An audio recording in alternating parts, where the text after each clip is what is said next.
For today's video, magluluto tayo ng ginataang kalabasa. Ito po ang mga ingredients na aking gagamitin. Tuturo ko po sa inyo kung paano ako magluto ng ginataang kalabasa.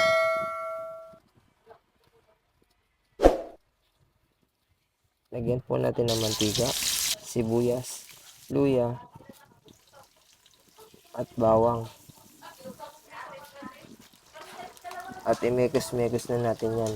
Haluin lang ng haluin. Lagyan na natin yung baboy. Bagong huli po yan at bagong katay. Halo-halo lang yan ulit. Mga insan, mekos-mekos. No. Lagyan natin ng paminta.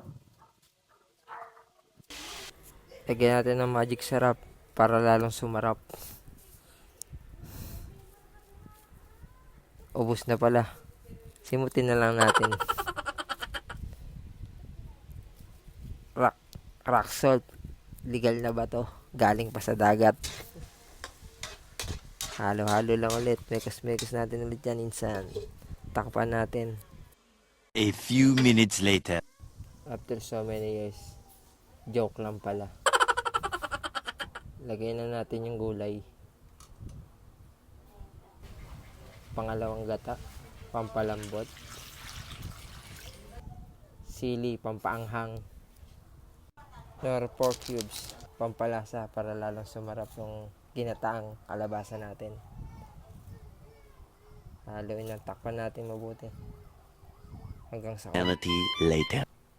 okay na, kumukulo na. Pasupport po ng aking mini vlog. Salamat po. Ilagay na natin ang unang gata para lalong kumrimi ang ginataang kalabasa natin. Masarap to mga par. Pag natikman nyo, di nyo malilimutan.